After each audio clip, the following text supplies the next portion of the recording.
they put a lot of stuff into 5.1, all about slope. I'm breaking it up into part A and part B. So today we're doing 5.1a and we're just finding about the basics of the slope of a line. They ask, why is slope important in architecture? The slope of a roof describes how steep it is, the number of units the roof rises for each unit of run. Normally in construction they'd call that pitch.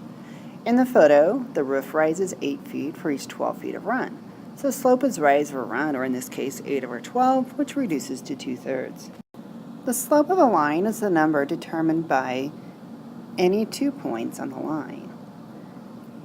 This number describes how steep the line is. The greater the absolute value of the slope, the steeper the line. Slope is the ratio of the change in the y-coordinates, rise, to the change in x-coordinates, run, as you move from left to right on a line. So here's a specific example of that. This line goes through the points 1, 3, and 4, 5.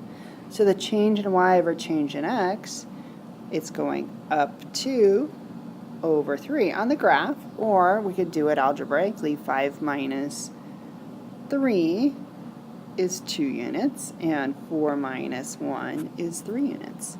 So the slope of this line is 2/3. So, more formally, the slope of a line is the ratio of the rise to the run, the slope, which is abbreviated m, of a non-vertical line through any 2 points, x sub 1, y sub 1, and x sub 2, y sub 2 can be found as follows. And they have y sub 2 minus y sub 1, which gives us the rise, divided by x sub 2 minus x sub 1, which gives us the run. And notice again, I said make sure they know they're going from left to right. We read in English from left to right, so we use slope from left to right.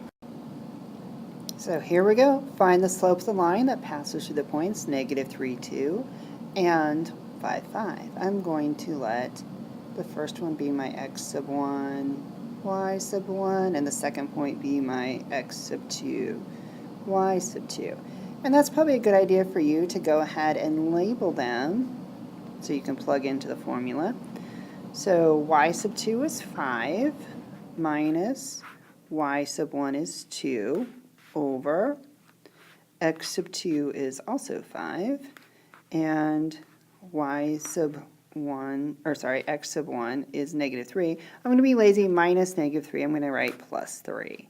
So 5 minus 2 is 3, and 5 plus 3 is 8.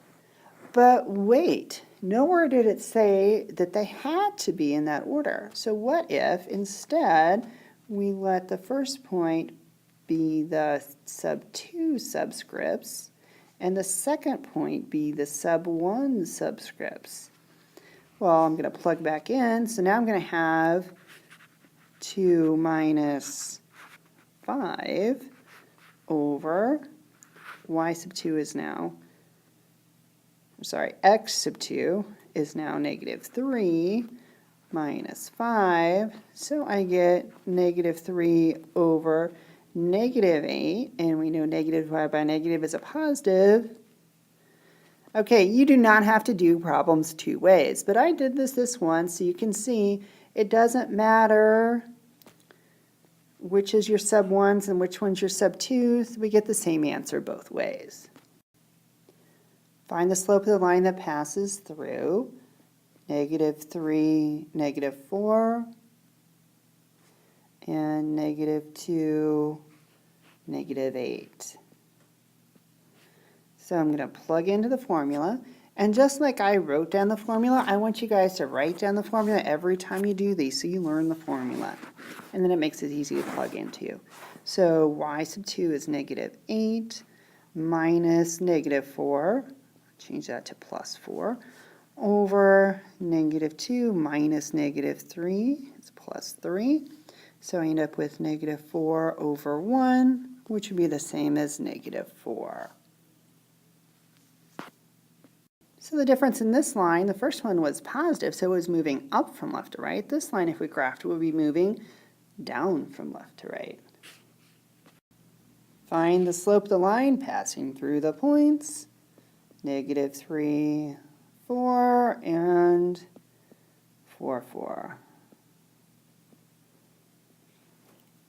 So change in y, 4 minus 4 over change in x, 4 minus negative 3, so plus 3.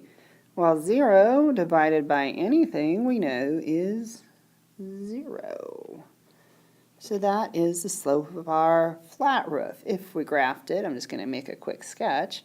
Negative 3, 4, and 4, 4. If we graphed it, we'd have a horizontal line. So I like the roof analogy. This would be a roof you'd see in the southwest or Mexico. It would be a flat roof. And next we get to find the slope of the line through the points negative 2, negative 4, and negative 2, 3.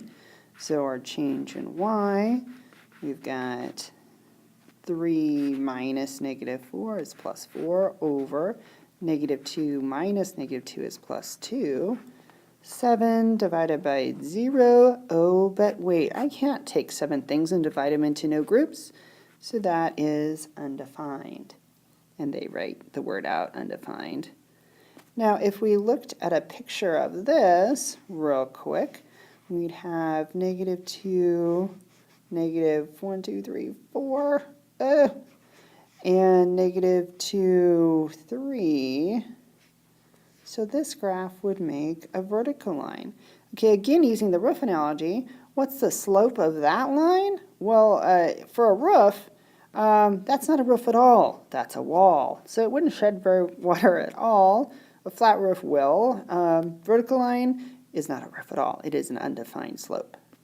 Okay, this chart makes kind of a nice little summary of the 4 examples we've done for 5-1 Part A. If we graph a line that has a positive slope, it moves up from left to right. A negative slope moves down from left to right. If our slope is 0, that's the slope of a horizontal line. And you cannot walk this roof at all. That's a vertical line. The slope is undefined.